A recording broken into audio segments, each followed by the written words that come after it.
64. I am the father. Just to get the Cowboys 2 good games to hopefully understand that they need to go receiver and go high with this next pick. Yeah, yeah, that's really what this is gonna be about.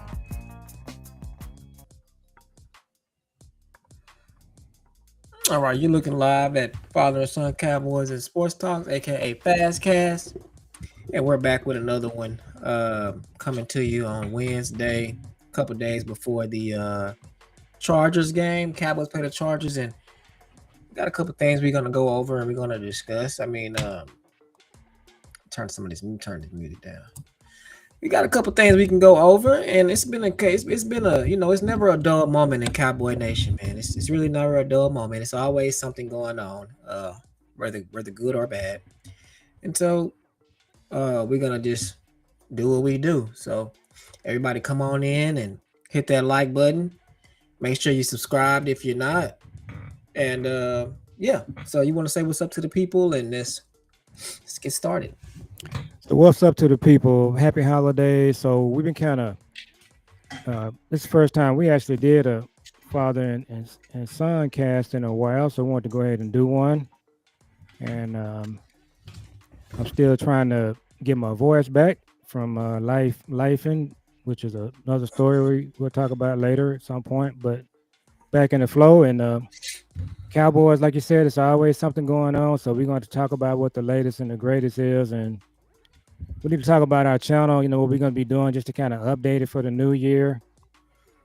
See some things that are different that we're going to do just to kind of get more, viewers and subscribers and get more people involved. So kind of excited about what we're going to be doing in 2026. And your camera is off there for Yeah, I turned it off. I turned it off. So we'll talk about today. I thought it was a very interesting article from bloggingtheboys.com. Is one I know that you've been following for a long time. You've been following those guys. They do a great job. I don't know about that, but go ahead. But I thought you were a fan of theirs. I am a fan of theirs. I'm just not a fan of RJ Ochoa. Oh, okay. Well, yeah, but so they put out this article. I don't know if it was today or yesterday. So, and they're looking at the possible defensive coordinators that will come in next year after Fleus is dismissed, and a lot of people are kind of leaning that way. And of course, it's Jerry. You just never know what he's gonna do. Jerry is gonna Jerry. He's gonna always do his. He gonna do his thing. Yeah. And so it's a never-ending thing there. Yep. But I want to talk about this list because, and we can talk about a little bit about the Viking and Chargers game, but I think this list, it needs to be divided up into 2 categories. And so you got your up and coming innovative coaches, younger guys that have energy, which I think our team needs. Our defense needs a coach with energy. They need a coach with innovation. And more importantly, they need a coach that's going to play attack football. And football players, just in general, they just like to attack when they get on the field, no matter what position you're playing. Yeah. And so I think this list is a good one. There's some people on there that I think should be on there that we can look at too. And it's a couple of people on there that I don't even think we should even look at. So did you pull it up? Yeah. Where did you send that to where did you send that? I texted to you. And another thing I want to talk about today too. I can send it to you again while you're talking. I have it. Another thing I wanted to talk about today too was I just couldn't believe that Jerry made that comment today of Jerry made the comment. He said Today? Yeah, I heard it today. It was actually yesterday.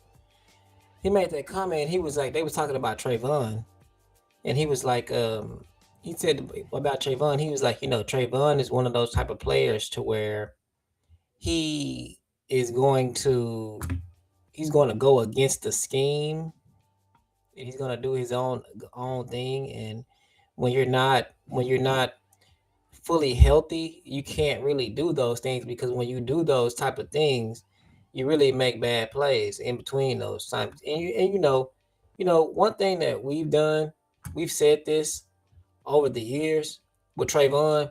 We said that like low key, Trayvon, he's a good corner. He's a good corner. He's an all pro corner for sure. But let's just be clear. The way that he plays the game, he will get beat on 6 out of 10 plays. But out of those other times that he don't get beat, it's very likely that it'll be an interception.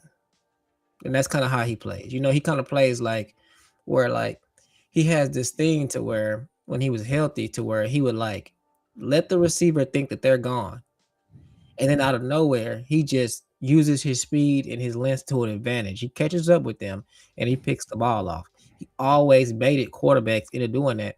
But sometimes, just sometimes, that receiver is faster than he is. And sometimes that quarterback can throw the ball farther than he can run. And so sometimes that'll happen. One time we seen it happen like back to back was against the Patriots. Against the Patriots, he caught a pick six. And on the next drive, he got beat again. They scored a touchdown like on the first play. And then this is like 3 years ago. And then on the very next series, he caught a pick six in overtime and ended the game. So it's just like that was that game. That was one of those games to where it's just like, he give or take. But with that, I think that's kind of what Jerry was saying. But that's what it just shocked me that Jerry said that. I'm not shocked that he said it because one thing I've been talking about forever is that when he's on the air, what you want to do, first of all, I don't listen to him. But when he does talk, you can just kind of pick some things out of the Jerry speak and get something out of it. And he said some things the other day that they were some nuggets. But while you're pulling that up, I'm gonna say it again. What I said about Trey on our Cowboy OG podcast with Big Time Show and B Bird. Shout out to them. This Trayvon thing is very complicated. It's multi-layered. Okay, and it starts with he had ACL and microfracture surgery, so he's not the same player. Okay, is he better than anybody that we have? He absolutely is. But he's not on the field for other reasons. It's got a lot to do with the scheme. He doesn't like the scheme. None of these players do. He spoke out about it, and the coach didn't like that. The Grizz comment that he made, that pretty much set the tone for the whole thing. So I would say this: if Trayvon was healthy, if he never had an ACL injury, I don't think none of this is being discussed. Now, what I would say, 100% healthy Trayvon Diggs is still going to have a problem in this defense because this defense is just not good. It doesn't do what he does best. Mm-hmm. So this defense makes everybody worse, and we'll get into that. But and also, like how I like to do, sometimes, it's hard. That's the name of the game, especially with me. It's just like, some people, K-Rock calls it drinking the Kool-Aid. Some people call it hopium. Some people call it whatever. I call it like, I don't know what I call it. But here's what I was going to say. Like, at the beginning of this season, I could have told you, well, I did, actually. I text you, I text Uncle Keith, I text K-Rock. I told everybody, here we sit. A couple days before the season starts. This season is going to end because Jerry hired Fleus and they traded Micah Parsons. That's exactly what I said. That's exactly what happened. Also, it's just like this. We knew coming into this season, I knew that this season was going to come down to one thing, and that was how the defense played. And I kept saying that over and over again, even before the season started. I kept saying that. I kept saying we do not have to worry about the offense at all. We don't. And I just kept saying that over and over again. And sure enough, that's exactly what happened. And just like I'm gonna say at this time, I knew that there was a big chance that we wasn't gonna make the playoffs and we wasn't gonna be successful this year. I just knew that before Michael was even traded. But when Micah got traded, and then on top of that, it's just, I said all that to say this about Trayvon.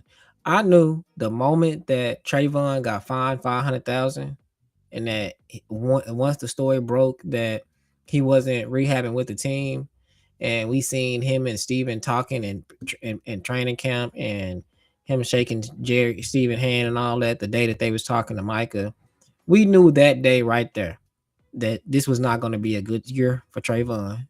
And then off the top, when he was interviewing with Micah, standing there shoulder to shoulder with him, we like that as Cowboy fans because we love that their tandem, and we know that those two get the best out of each other. But when Jerry created the virus and spreaded the virus about it, which is trading Michael Parsons, your best player, uh that we in my mind that was it for Trayvon. I knew right then and there this is over. He's not going to be it's over. That their whole tandem, the 7-11, it's over. It's done. And then also when Trayvon was back and Bland wasn't back yet, I was just like, you know what? It's a wrap. That the whole Trayvon Diggs thing is a wrap. Then he got hurt and this mysterious thing came up. Said it again. If you know, like I know, you knew that he was never going to play for the Dallas Cowboys again. And that's exactly what's happened. And I'm sitting here today, and we sitting here today. We haven't even started next season yet. If the Cowboys bring in Eberflus again and let him pick people in the draft, if they draft an edge in the first round, we're not gonna make the playoffs next year, and it's gonna be the same thing. And it's just like this. We knew that if they didn't trade for George Pickens or address wide receiver, this offense wasn't going to be good. We knew that. We knew that if they didn't address running back, this offense wasn't going to move. We knew that. We knew that Schotty and Dak were going to come in with Schotty, Dak, and CD, and they were going to have a good offense if they got what they needed. That's exactly what happened. We knew that the defense wasn't going to be good when they traded Micah and when they hired Eberflus. Just like we know right now, it's not going to be good if they keep Eberflus and they let him draft, and if they draft an edge. That's not going to be good. We're not going to be. It's not going to work. So it's a few things that we know in my mind. I know that's going to be needed. First of all, go ahead. No, I was just gonna piggyback on your point, but go back before. Uh, Everything you talked about when Chicago fired Matt Eberflus, I told you I told you he's going to be the next Cowboys head coach. I got it half right. I also knew when they hired him, I knew exactly what was going to happen, and it happened just exactly the way I said it was. It I did. knew what kind of coach he is. Mm-hmm. The Cowboys didn't do their homework. When he was at Chicago Bears have been a franchise 101 years. They fired a coach in midseason one time. It was him. The players on the team, they were having meetings about him, offense and defensive players, about his game management, about his schemes and his game plans, and more importantly, they were talking about his personality. All that information, Steven and Jerry and McClay didn't do their homework. Now, I still say he was hired from the money standpoint because they're not having to pay him a lot. That's all secret. We can't see the numbers, but we suspect that the Bears are paying him and the Cowboys are paying him, so they're getting him on a discount.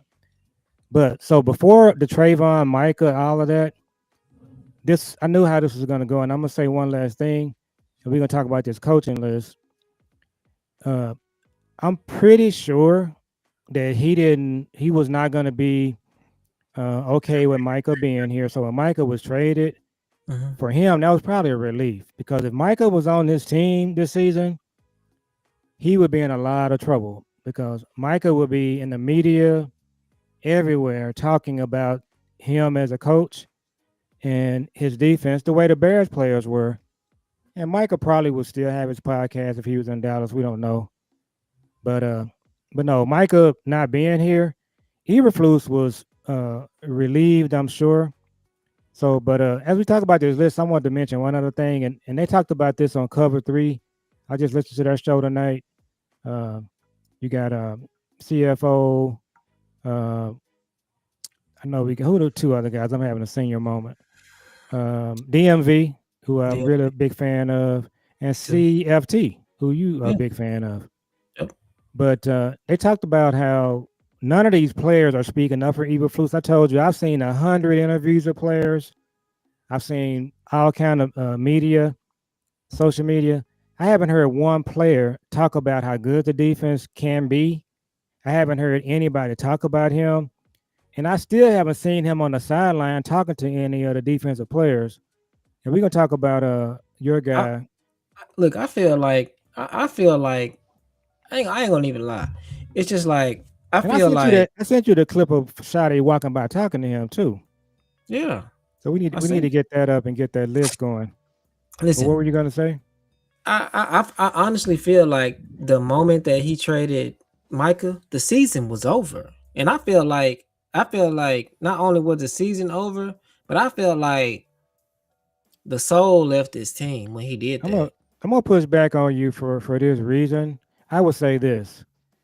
Uh, all of these guys kind of know how these contract talks can go, especially with Micah. But I'm gonna say this right here. If you tell me the players that we have, including Diggs, and you have one of these other coaches that we're gonna look at, I think we would have made the playoffs. We did not make the playoffs because of one reason. Our It's like defense. this. It's like this. Yeah, we would have made the playoffs, but like don't nobody really. It's just it's kind of like if the Mavericks was to go to the finals this year. It's just like Mm. No, don't nobody really. I think we would have been competitive. I do. Well, I mean, it's just like, well, I mean, so I mean, I like, think but I think what you would see, you would have saw the same thing you saw against Philly and Kansas City. So you would have your season, look, I understand like the whole Michael thing. I know we know where we were on that. But I'm just saying, I'm just telling you, players get traded. This team right here with another defensive coordinator, we I heard this today. So I'm gonna run some stats by you, and you're a stats guy. So first of all, the number one stat is we average 29 points a game. That is outrageously good. You don't average 29 points a game and miss the playoffs. Nobody does that. Okay. That's only happening here because of one reason. The other stat I heard, are you pulling it up, the list? yeah, I gotta put up. Just put it on up. So the other thing that I heard last night that in the history of the NFL, only 8 teams defensively have given up 500 points. And we're at 420 points right now. So just think about how bad that is. I mean, I understand that, and that's all I'm gonna say is, if was a fifth, the bottom line is, Micah got traded, and everything Yeah, went downhill from there. We never our defense. We have not had any kind of. I mean, like we were the worst defense in the history of the NFL, and literally the same thing was true last year when Micah was not on the field. that's And true. so, I mean, the bottom line is he was here, we were a But good defense. He left, we were the worst defense. I mean, we can say that. I can even say that if we would have had, I put it to you like this, and I understand what you're saying, but I'll combat that by saying this: keep the same defensive personnel, keep the same coach. We would have made the playoffs if Michael was on this team. It wouldn't have. We would have been competitive. It's so uh, many games that okay. we lost by a point or by a possession. Those games would not even those games would not even been So close. that's a good point. And so this is where I'm going to push back on. I'm 100% sure if Matt Eberflus was coaching this defense with Micah, we don't make the playoffs. We make the That's where playoffs. I am. Not only would I say we make the playoffs, we probably be the number 1 or 2 seed I don't see it. with just Micah alone. What I think would have happened if we had Micah, I think Micah would have been getting washed. Micah would have been just like I'm telling you, he would have been and he would have been. I don't even know what I would say is I don't think Eberflus. I'm not sure he makes it through the season if Micah's on the team. So you might have a point because I'm not even sure he would have made it to game 11 or 12 with Micah. But it's just this guy, something. this coach is so bad. I don't think he does it with Micah. I don't. This coach is so bad, but there's so many. Just think about it. Just think about it like this: same coach, same everything. How many of those passes would Russell Wilson been able to complete over the top? Not many. Not Yeah. many. How many of those passes with the guy from Carolina been able to complete? Not many. How many yards would Rico would have had? He wouldn't have had 200. How many yards would how many sacks would Michael have on the season? More than we have right now. We would have had what? So Oh, I would say this, where I kind of agree with what you're saying. and also think about it like this too. Like, but I don't mean to cut you off, but think about it like this too. What about the games that he did what he was supposed to do? So like the games that he did what he was supposed to do, like the number one thing that we always say about this Cowboys defense and the reason why we be losing, we be like, why did this guy why did this guy stop rushing the passer? Why did this guy stop applying pressure? What does Michael Parsons do better than anybody else in the NFL? He applies pressure and he rushes the passer. So I mean, it's not like our cornerbacks and our safeties are vulnerable because they have no Michael Parsons anymore. Michael Parsons makes everyone better. I And agree. I agree with what you're saying. I just think that me myself, I think if you have Micah, you probably are a better team. You got a better shot at making the playoffs. But I'm just not confident in the coach. And I would have loved to have had Micah on the team to find out, but we didn't have Mike on the team. So, and you don't have him on the team. So now what you got to do is you got to build your team, including your coaching staff, so that you can compete, because that's basically what you have to do. So see, now this will transition us into this point that we got showing on the screen now. I'm saying this today. There's only one way that we survive next year and we are competitive. It's a few things and I hate to say it like this, but it's all everything that I'm about to say is all contingent to the front office. So the situation is bleak. So because the front office has to do these things. Nobody else can do them. So if the front office does these things, they'll get an A and we'll perform. We'll be competitive next year. If they don't, we're gonna be. The trend is the so what are Cowboys. those what are those things? I'm gonna tell you. So the trend is the Cowboys get this close, and then when they get this close, instead of them just doing that thing, they go backwards 3 or 4 steps. Yep. That's the trend. So these are the things that they have to do. Number one, they have to sign George Pickens. They have Oh, to sign. They have to sign. They have to sign George Pickens. They have to sign our running back Javante. They have to sign. Uh, they have to extend the two DTs that we got. They got to extend Williams. They got to redo his contract, which they're going to be able to do. They got to redo Kenny Clark contract or give him an extension, which they're going to be able to do.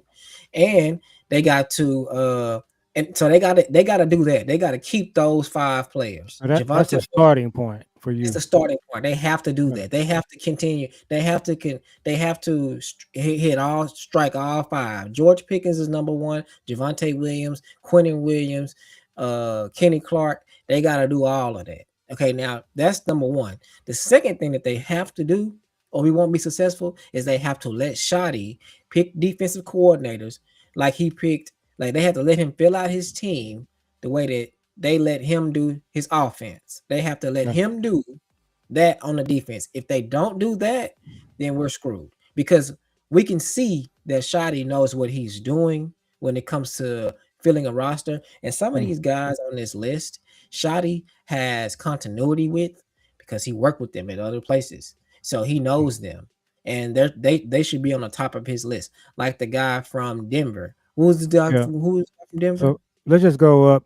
Pull up. Put you. Are you at the top of it? Was that the first name on the list?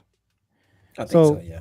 so while you're doing that, so where you are with Micah, we've talked about it ad nauseum. So we don't. I just think that it is what it is. We got a team. We got to as a franchise, we got to he's not here, so we got to figure this thing out. But I will say this: we got another Michael type situation brewing, and it's George Pickens. So if they screw this up, we're gonna be back in the same situation that we are when we let Michael go. That's just where I am with it. And actually, believe it or not, we got some content creators who are thinking that they ain't really got to sign Pickens, and that's again, I think that's crazy, but Well, it is. here's what I'll say to that, and I don't really, So Jerry's gonna have a second shot at the Michael situation, and if he handled it the same way, it's gonna turn out the same way. oh, and then also the third thing is too, the front office can't get involved with the draft. They can't. We can't let Will McClay and Jerry Jones and Stephen Jones run this draft. They cannot do Who that. who's gonna run it? It needs to be somebody else. I don't know. It needs to be Schotty or somebody. It need to be No, somebody else besides them. It can't be them because they don't have a good track record. They don't do the right. It can't be them. They need to redo a boy, whole. Listen, you. what needs to happen is they need to say, Schotty, how would you like to run this draft? And then Schotty needs to say, well, I have these guys. They're called scouts, and I would like Connor Riley, and I would like these guys that I'm bringing in, like Jim Schwartz. I want them guys to tell me who their people that's picking their play, who's the scouts that they want to use. Well, I want them to do what FedEx would have did. FedEx would have said, okay, let me look at this situation. What we're doing is, your mic is like it's like you're kind of muffled. can you hear me now? Yeah.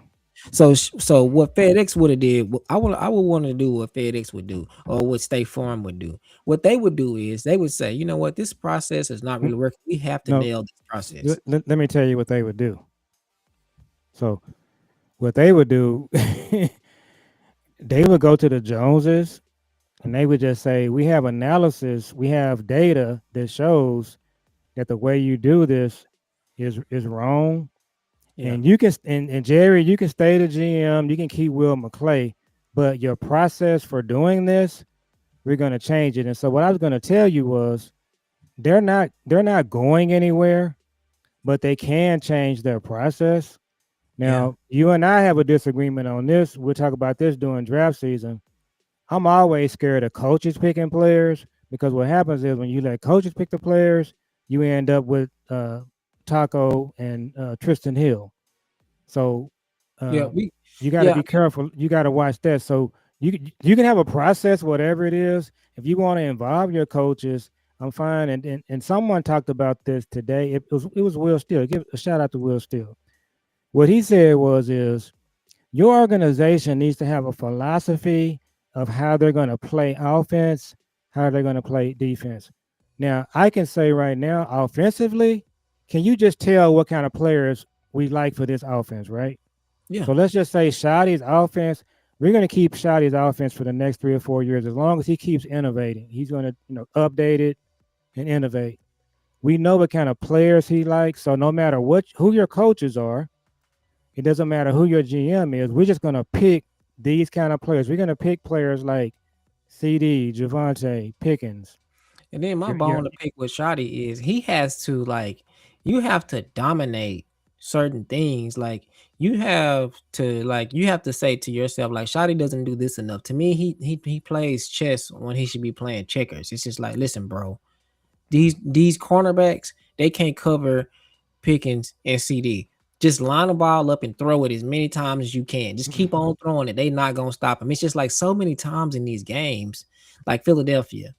So many times in these games, it's just like, bro, every time you throw it to George Pickens, you get about 30, 40 yards. And every time you throw it to CD, he drop it.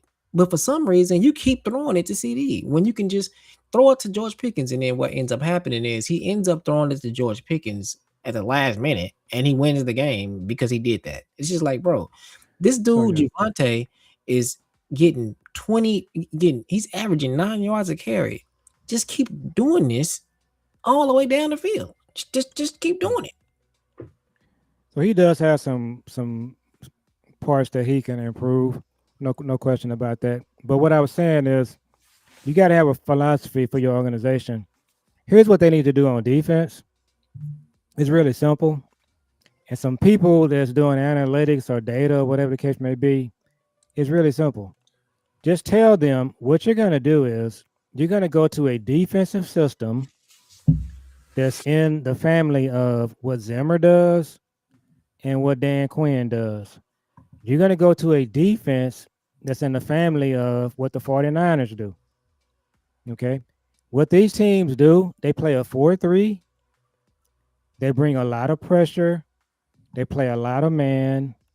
They're gonna have people coming from all parts of the field putting pressure on the quarterback. So they need to do an organizational, what do you call it when you do an about face, and just say this is the kind of players and the kind of defense we're gonna have. What they have to do if they let Eberflus go, the Wicked Witch is there. You know who the Wicked Witch is? The Wicked Witch is the Monty Kiffin, Marinelli, Eberflus defense. Tampa You seen too. the Tampa too. You seen the Wizard of Oz at the end where they throw the water on the witch and she melts.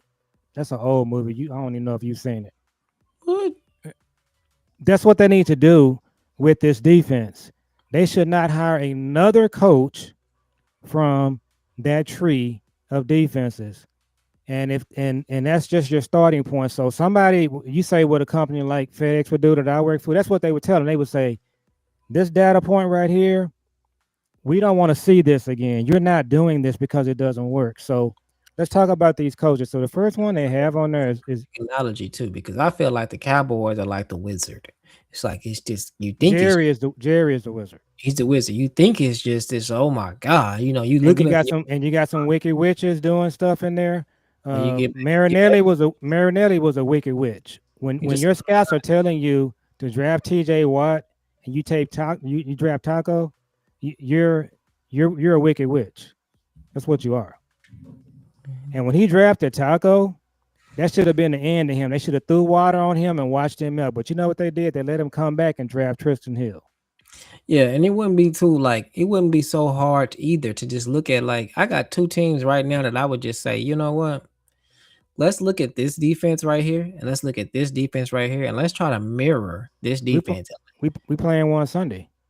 Well, that would So be when I was gonna say my first one would be Denver, my yeah, second would be the Texans, and my yeah. third would be the Chargers. It's just like just look at their defense. Like when I was watching the Houston Texans play the other day, I was thinking to myself, like, I don't think I've seen a better defense than this in recent history. I mean, they were shutting everything down. I mean, I'm talking about like the runs was only like getting like a yard, the passes, it was just like, bro, it's just like you remember how it was when we played Denver? When we played Denver, it was just like, how are they on top of all of these routes? How are Mm. they like stopping us in the how are they stopping our it's just like when we would line up, it'd be like, bro, they got like seven people in the box, and they receive and our receivers are covered still. How is this happening? How are they like how are they stopping every single thing we do? Like We talking about Minnesota?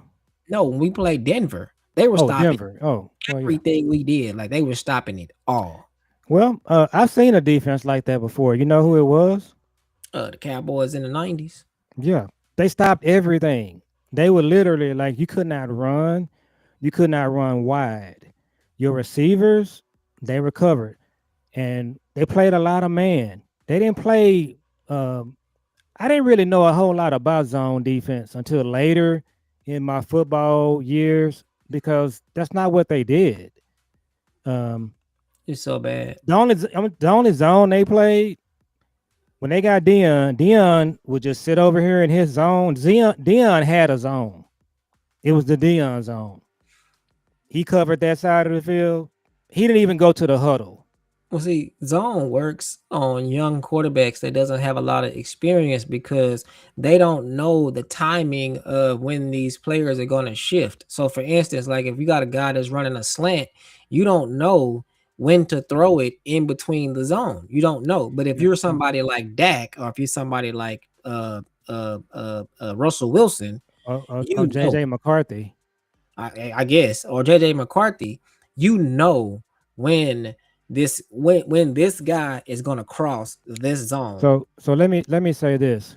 So not all zones are bad. You can play zone, but it just Mhm. depends on what you're playing. The guy that we have doing it is one of the worst in the history of the league, and the data is going to show that he's one of the worst ever at doing Top it. of and on top of that, it also matters who's playing in your zone. That makes a big difference because if you're playing a Tampa 2 type of zone, but your linebackers can't run, then the middle of your field is pretty much just a takeoff. It's just Well, we like, got a we got another thing going too. We got linebackers that don't know where to run because the guy that's teaching the defense, he's not any good in it. You know when Schotty went to the defensive meetings a few weeks ago, yeah, people was talking about it was going to hurt our offense, which I disagree with. You know why he was going to the defensive meetings? This was for two reasons. One, have you been watching Hard Knocks? And I haven't. I've seen clips. So mm-mm, you see how motivating Shotty is, how mhm, Shotty's talking. mhm. He went to the defensive meetings for two reasons. One, he knows that his defensive coach is not doing any of that. That's not. He's like a high school principal, It's uh, crazy. Fleus. So Yeah. he went to the defensive meetings because he knows he needs to go into the meetings, try to pep these guys up a little bit. And the other reason he went into the meetings is because he wanted to look at, like, why are we not doing any of the things that we need to do? Why are we not running, doing 5-man pressures? Why are we not blitzing? So that's what he went for. And what he discovered, he got what he wanted. He went to the meeting. He probably saw what he needed to see, and he was able to check off his box. That's going to be one of the boxes he's going to use when he's going to go to Jerry and Steve when the season is over. Brian Broaddus is suggesting this. Is shout out to Broaddus. That's what he's going to do. He's going to probably tell Jerry, this is what I noticed when I went to the meetings. He's not really doing anything to excite the players. The players are just barely awake. He's not the kind of guy you want. If you're trying to win a championship, he's not the one you want in the front of the room. That's not the kind of coach he is. He's a position coach, and we're gonna talk about this. And he wasn't really. He was a guy that failed up. We're gonna talk about that. You ever heard the thing failed up? Mhm. That's what he is. So this is the prospective Cowboys coaching defensive coaching list. So we're gonna break this up into to OG side of the room, and then we got your up and coming young guys. So Jim Schwartz, he's a terrific coach. He's an older coach. He's one of the coaches that Jerry should have hired over the years and he didn't. So let me tell you this. He brings a lot of pressure. When you play his defense, you're going to be in the ice tub the next day. He's an older guy. Go back in 2016. If he's your defensive coordinator, you probably make it to the Super Bowl. Okay? That's the kind of coach he is. He's been on different teams.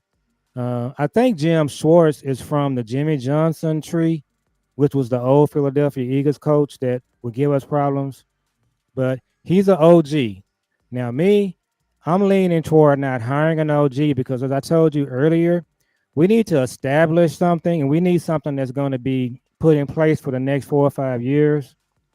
And I think Jerry had an OG window and he missed it. We're going to talk about a couple of more OGs here in a minute. So I wanted you to put up the picture of these coaches when we're talking to them. Can you put it on another screen? Yeah. So just Google Jim Schwartz so you can see what he looks like. But he's been at a couple of different teams, and but he's a coach that Jerry should have hired at some point, and he didn't. And we got people talking about continuity with the Cowboys. You cannot talk about continuity when you kept Marinelli and Jason Garrett for 10 years. It's a wrap on that. Just stop. That's just dumb. So I'm gonna pull so him up. Hold on. The next person is I'm gonna pull so him up though. I'm gonna talk about Jim Leonard. So Jim Leonard, so that's Schwartz right there. Mhm. He's an older guy. He's with is he with Cleveland now? Mhm. With the Browns. So yeah, he's a really good coach. But Jerry never hired him. He could have. Jerry went with Marinelli.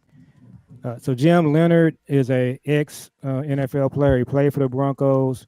He's a young guy, up and coming guy, innovative guy. He's under Vance Joseph right now, so that's kind of gives you his background. And so if you show a picture of him, that's him. He's kind of the state of the art, what you're looking for. He's going to be somebody that when he's in front of the room, the players in the room are going to be paying attention. And he's going to play attack style of football. He's probably got some of his own ideas. Again, you're looking for the innovation. So that's Jim Leonard. Um, Ken Norton is an OG. Ken Norton. Let me say this: I would have preferred to have Ken Norton over Marinelli. He absolutely would have commanded the room. He has had some problems at different times. I know he at one point he was the coordinator for Seattle. He got let go. Would I prefer Ken Norton over Eberflus every day of the week? But Ken Norton wouldn't be at the top of my list. That's another coach that if you was going to do this, you could have done it years ago. You could have had Ken Norton instead of Marinelli. You could have hired Ken Norton. Leslie Frazier, he shouldn't even be an option. He shouldn't even be on this list. He's a Tampa 2 Marinelli, Tony Dungy coach. We're not going to even spend time talking about him. He would be a horrible hire. If Jerry and them is doing the searching, that's who they would hire. So the Wicked Witch comes back. So you can go to the next person. And he I don't think he's even coaching right now. He's now Patrick Graham is an interesting one. He's the coach. He's a defensive coordinator for the Raiders. I really wasn't liking kind of what he was putting out. We've seen him. I'm not a big fan of his. So he's not somebody that would be on my list. You've seen him, right? You can pull up his picture, but you know what he looked like. So he wouldn't be someone that would be high on my list. So who's the next one? Corey Underlin. I remember reading about him. Who is he with? Let's see. Is he one of the up and comers? Yeah, right now he's with the Eagles. Okay. Oh no, he's with the Texans. Okay. So if he's in the Texans umbrella, that's him. Yeah. I can't tell how old he is. He's 54. Okay. So you're very high on the Texans, so he automatically should get an interview. He's the defensive passing game coordinator for the Texans. Yeah, he's an automatic. So we're interviewing him. Just no question. Yes. So who's the next one? Aubrey Pleasant. I'm not familiar with him. You can bring him up. Who is he with? If I'm not mistaken, I think he's with the Browns, but let's see. What does his bio say? I'm gonna find out. And I got some names that are not on the list on this article too. Okay, Aubrey Pleasant is a brother. Now, what's his background? He's with who? The Rams. And he's doing what? He's the assistant head coach, and he's the passing game coordinator. I watched the Rams in a couple of games. I wasn't that impressed with their corners, with their pass defense. But he would be someone that I would definitely interview. I would interview him. Yeah. They ain't gonna do it. Yeah. So I would bring him in. The way I'm going to do this, Paul Gunther is the person that they should have hired when they moved from Zimmer. So they should interview Paul Gunther. Paul Gunther should have got this job instead of Eberflus. Now I'm gonna tell you what happened with Zimmer and Paul Gunther. So Brian Broaddus broke some news to me a couple of days ago, and I didn't know this. I knew that Zimmer was mad because he didn't get the job. Brian Broaddus added to the story.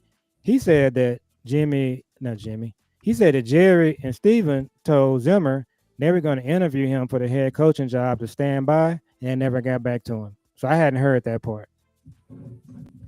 So Zim got very irritated. But the reason they didn't hire Zim, I'm convinced, is because they would have had to give Zim a fair new contract, a 4-year new contract, and they were not going to do that because the minute that Eberflus was available, they hired Eberflus because they're splitting the cost of the contract with the Bears. So Zim felt slighted, but the reason they didn't offer Zim the job is because of the money. Now, would you have been okay with Zimmer as your head coach and Schott as your offense coordinator? That would have Yeah. worked Yeah, for sure. because Zim is calling your defense. Mhm. The players respected him, and then Schotty is your coordinator. Yeah, they'd But be in the playoffs right now, and I guarantee you they wouldn't have lost against the NFC North. And then on top of that, Michael would still be here. so Michael and Zim, we're a fan of each other, but I'm not really sure they're able to overcome Jerry. So Well, I don't know. somebody would have said, "I'm not taking this job if he's not." Yeah. So Paul Gunther is a guy that I would definitely interview. And so one of the things I mentioned to you earlier, you got to have a organization commitment to a style of defense. Look what the Steelers do. No matter who the coach is, the Steelers play the same type of defense, right? Mm-hmm. Your defense needs to be the Zimmer defense or the Dan Quinn style defense.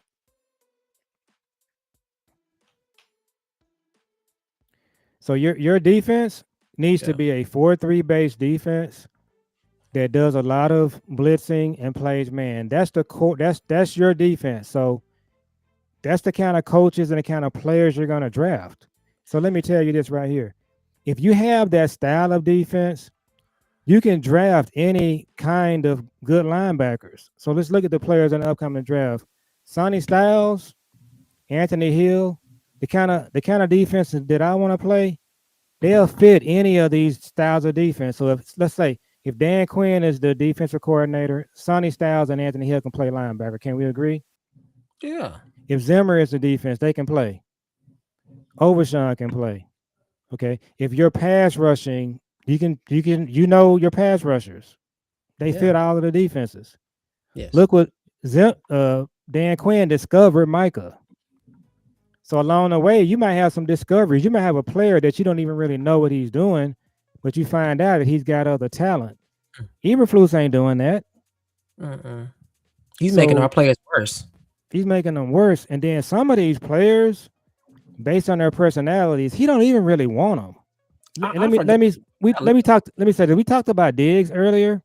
Mhm. If Diggs was 100% healthy, Eberflus would not want Diggs on this team. That's what I was trying to point out to the OGs the other night. If he was 100% healthy, Eberflus would not want Diggs on this team. He don't want those kind of players. Nope. He doesn't. He really don't want a player like Bland. He don't want a player like Revel Jr. These are not the kind of players that he wants to play with. He likes the kind of players like what's the guy that came from Detroit? I mean Chicago? Jack Sanborn. He likes those type of players. I'm gonna tell you what he'll like.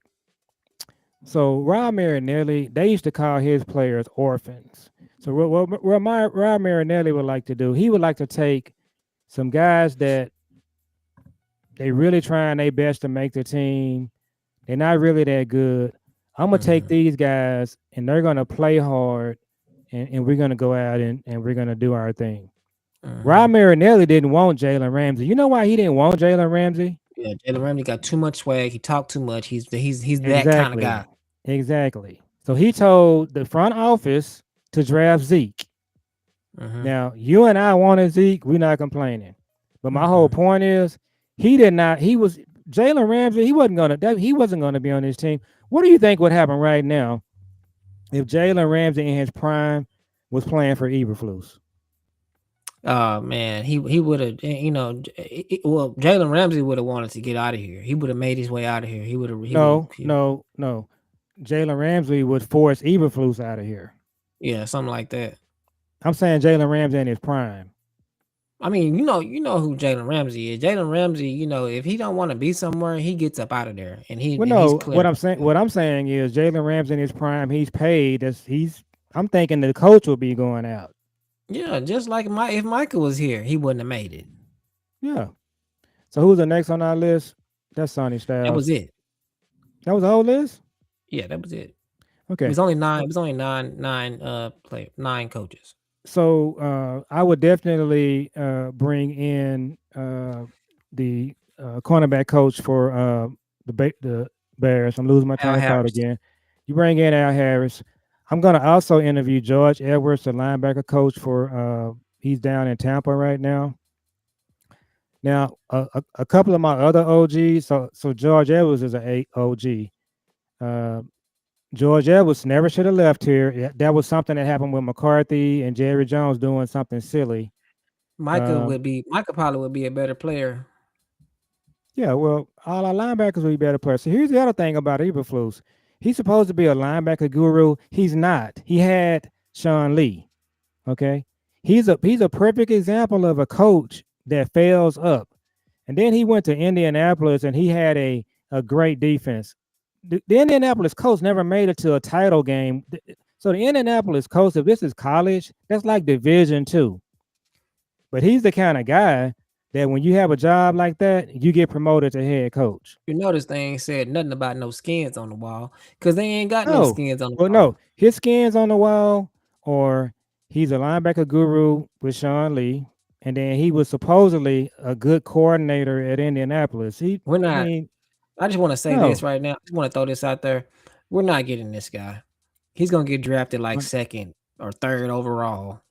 The way he playing on uh, this screen. they don't have him rated that high. Yeah, well, he But gonna be gone. so going back to our list, I had a couple of other guys on the OG list. If again, This is your Todd Micah Bowles, replacement. Right Todd here, man. Bowles. So if Todd Bowles gets fired, if he gets let go, Todd Bowles is somebody that I would definitely talk to. Now let me say this: Todd, I don't know so, about so Todd Todd Bowles. Bowles and Dan Quinn, they do kind of come from the Tampa 2 tree, but what they've done, they've created their own thing. So I'm just saying he wouldn't be my first But option. my only thing about Todd Bowles is that I'm just going based off of what I know and based off what I've seen in recent history. Dak be just like Dak be treating Todd Bowles like food. But look at this though. I'm gonna push back on one thing. Um, so we saw the Chiefs. They just got smoked in 2 Super Bowls. Todd Bowles, when they played them, he destroyed the Chiefs' offense, and you don't really see that a lot. You remember that? I don't. So the Chiefs lost to Tampa. They lost to Tampa with Tom Brady, 88 coming at you. Try to block. Yeah, I remember that. and they got smoked. They got dominated. He wasn't even close. And Todd Bowles was the coordinator. Yeah, I The other forgot time, about that. the other time you saw it was when Vic Fangio smoked them last year. So some of these OGs, you put them back in a coordinator role. And let me say this: I mentioned this earlier. This is Anthony Yeah, they Hill. did not have no answer. Vic Fangio, but I was just like They shocked didn't the have no way answer with Tampa when they played Tampa. I was They shocked got the way blew Vic out. Fangio was managing Uh, because Dak can deal with Vic Fangio. well, I would say when they played Tampa, it was worse. Yeah, but They just yeah. got Oh my they god. got Hey, smoked. yeah, But Dak I'm gonna deals say, with Vic Fangio ever since that Denver game. After that, he said he vowed um, to never let him beat him again. let me say this again. So our offense scored 29 points a game. Okay, Dak did his job. The defense and the defensive coordinator is the reason we're out of the playoffs. And so I was gonna Yeah, I throw the say, owner in there too because he's the one that did all that. yeah. So uh, what uh, what I was gonna say is, so Todd Bowles is another OG coach that Jerry could have hired. If you have, I'm gonna go back and tell you this again. If Todd Bowles is your defensive coordinator instead of Ron Marinelli, we probably push through and make it to the NFC Championship game. So that's all I'm saying about. But what I'm gonna do too, I'm gonna talk to some people at the 49ers under Robert Saleh. They didn't have any Kansas City assistant coaches on there. So I'm gonna talk to Kansas City assistant coaches on the defense. So I'm gonna interview about 10 coaches, and then you just hire the best one. Jim Leonard is a guy that's just really being talked about. So, but I Well, think you don't have to question if they give Shotty the opportunity to do that. That's what he's gonna do. and Jim Leonard worked with Shotty before. He did in Seattle, So, but or and was then it the Jets with him? I don't know I don't know where it was. It was in that article. But there's some talk about Vance Joseph getting another shot at being a head coach. Of course, if he does, then Jim Leonard will be the automatic there. I don't know about Vance Joseph. He was a head coach before. Um, and I was going to tell you, they floated the name of the Falcons coach. You got to help me with the name. I call him the Black Jason Garrett. Yeah. The Falcons head coach, Raheem Morris. Raheem. Do not touch him.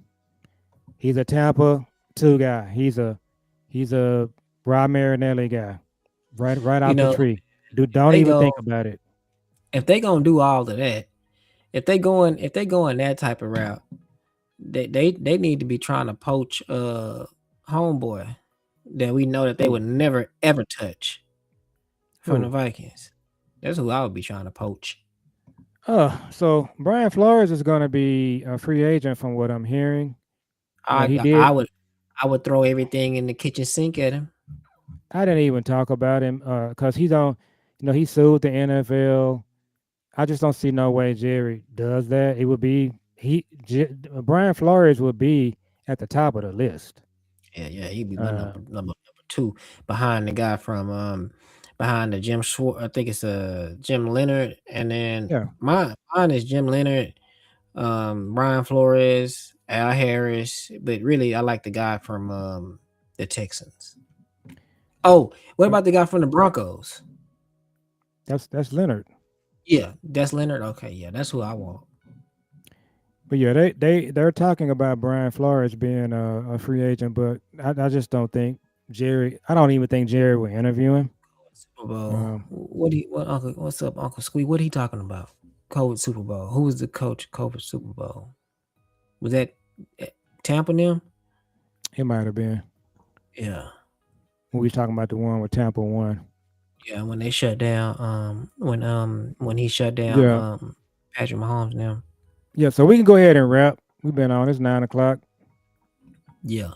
So yeah, man, we got okay, that's what he was talking about. Okay. So yeah, we got the charges coming up, y'all, and just going to preface this like prefaces if that's what you say or whatever. Yeah. We will know Saturday if this game is, gonna be worth playing or not, because if Philadelphia wins, then it's over. But if they lose, then yeah. Where are they playing at? I'm not sure. I don't even know who they playing. Playing the Commanders. Oh well. I mean, you know how that goes. So, Yeah, I think Philly at this point, they know they got a chance to put down the Wicked Witch, so they're gonna do. they're gonna be ready to play. Yeah. I'm gonna say this about Dallas as we wrap, and we'll talk about this later. I think one of the things that hurt us, we know that the games that really put us in a spot is the Carolina game and the Cardinals game. Defensively, that those two games should have been the check mark for Shotty to say that he's done with Eberflus, because he cost us. The defense was really bad in both games. Chicago Season. game, I would put a check mark by the Chicago game because that was his former team. He really didn't have a game plan for the game. He really didn't care. They talked to him about the game, and he just didn't have any. That was like embarrassing. And I'm gonna go back to something I said earlier. I didn't hear any of the players that week saying they want to win the game for him. That was kind of odd, but we now know why. I told you, like when they did this whole thing with do you remember how like when Osa birthday, how all of the team, how all the defensive line, they was just like over Osa house. But you know what was like really like comforting for me to see, and what really made me excited, it was like what these guys had on at Osa house. And I know that's weird to think about, but it was just like you could tell, like first of all, they were at Micah house. Second of all, it was just like they were used to being there. Like they were like just chilling. Like a couple of them, like they wasn't even at the table. A couple of them was like on the phone with their feet kicked up, just chilling in their pajamas. Like this is something that they always do. You know what I mean? Like this is like they a unit. They together when like they were just chillaxing together. When you would see them, like you know how you see Tyler Guyton, and you know when you see Tyler Guyton, you gonna see BB and the rest of them. They all together all Mhm. the time. That's how the defense was. You know, when you see Trayvon, you're gonna see Micah. That's pretty much how this goes. When you see CD, you gonna see them. You gonna see like how CD did with George Pickens. Now, that's like when you see George, you probably gonna see CD. Like you know, that's probably how that's going. Even in the offseason, when they did that with Micah, all of that went out the window for the defense. All of that changed. You didn't see any more of that no more. They didn't have no more camaraderie. They didn't want to play. It's almost like they didn't want to play. It's like they wasn't amped up no more. It's like everything was kind of like, oh well, you know, it's kind of like they just kind of pulled the plug on the defense when you did that. Well, so it's a double hit. It's a double hit when you lose one of your teammates like you did. You lost two teammates actually. Yeah, and then So you lose that Marshawn like that. That was just absolutely, so you when know, that crazy. happened, and then you got this garbage defensive scheme and this coach that nobody wants to play for, nobody likes. That's a toxic recipe.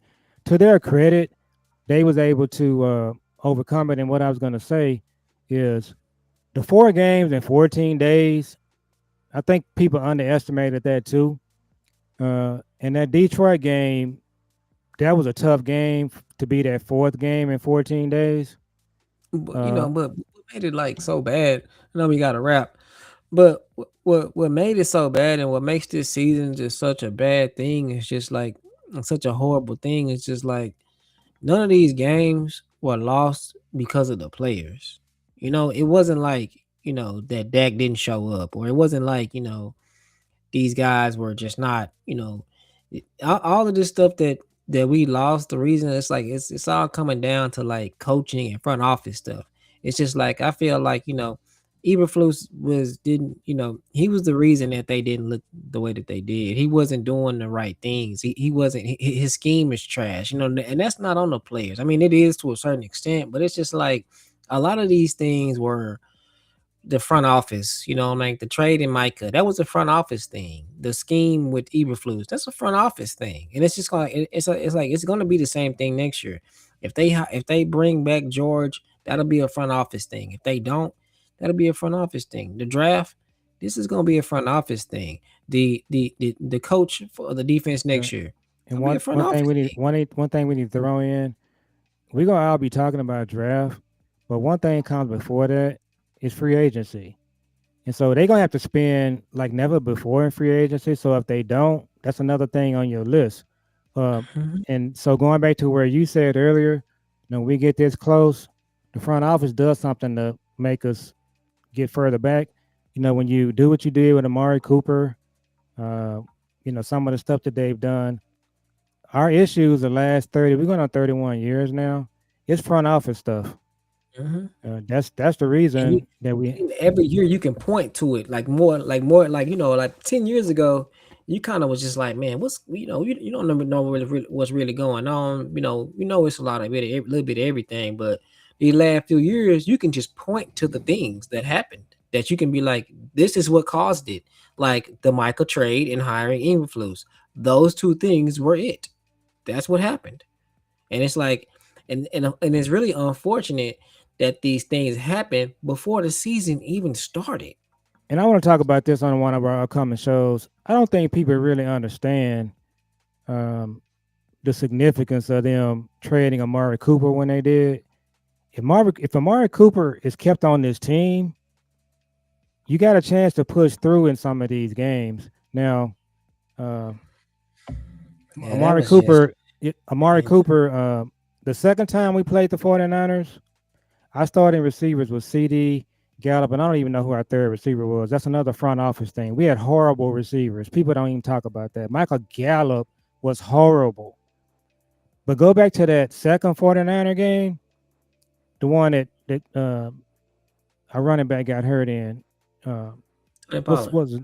Uh, Pollard. Tony Pollard. if you just have Amari Cooper in the game, you might have a chance. And then they didn't play Malik Davis, so it's it's the front office and coaching. Kellen keeping Kellen and keeping Jason Garrett for 10 years. That's a front office thing. So yeah, you got And to then, overcome. we can even be more specific. When you're talking about an NFL team and you say the front office, you're talking about a group of people. With us, we're talking about three people. We're talking Yep. about Stephen Jones, Jerry Jones, and Will McClay. That's who we're talking about. And our fans don't want to talk about Will McClay. He's untouchable.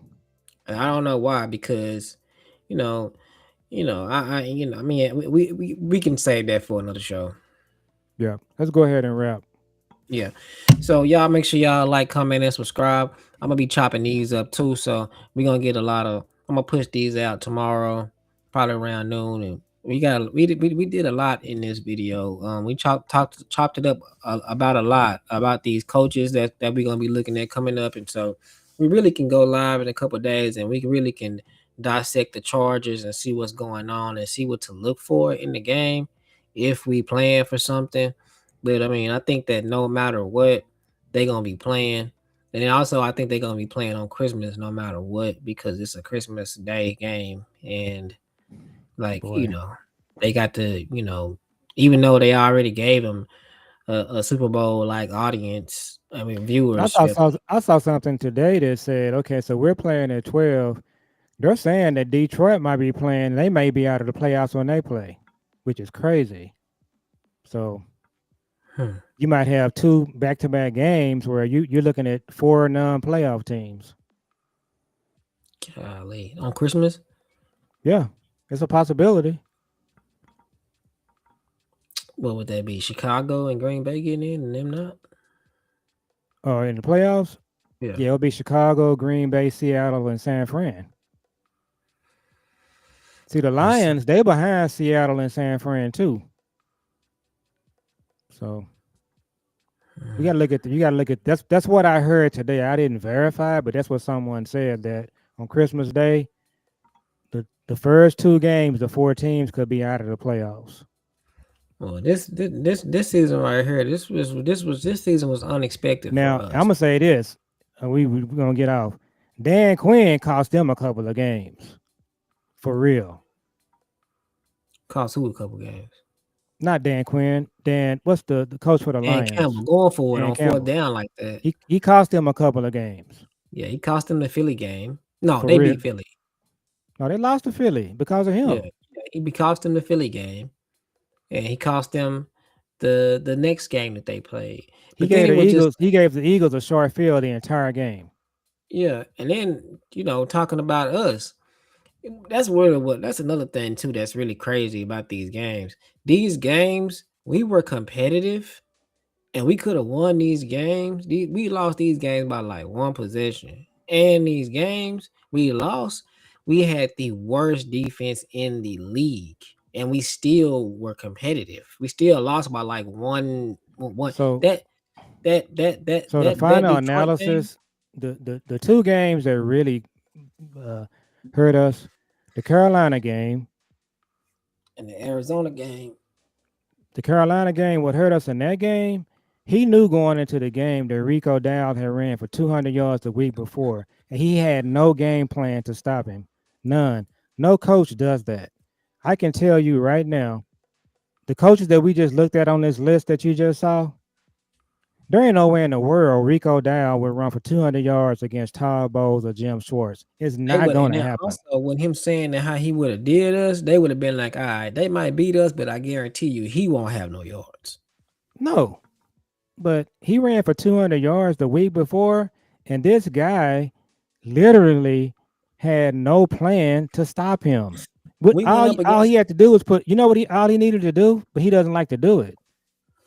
He could have put 7 or 8 people in a box, and it's a wrap. But you know what he does? He doesn't do. He puts 4 people on the line. And we're trying to figure out like what the hell is he doing? It's just like when we played Micah and them, they was just like, listen, we finna play Micah, we might lose this game. Micah is gonna be getting hit every play. for 3 or 4 but people. that was Connor Riley and Clayton Adams. That's what I'm saying. Yeah. Yeah. That's what they could have did to Rico. The Right. same exact thing. And that's why Schotty needs to hire this defensive coordinator. So listen, guys, we got a lot to talk about. Never a dull moment. We're gonna see y'all on the next one. We're gonna be live in a couple days. So we'll see y'all on the next one. Y'all make sure y'all like, comment, and subscribe. Hit the notification bell. And please subscribe, and share the video. Have a good one. All right. Let's see.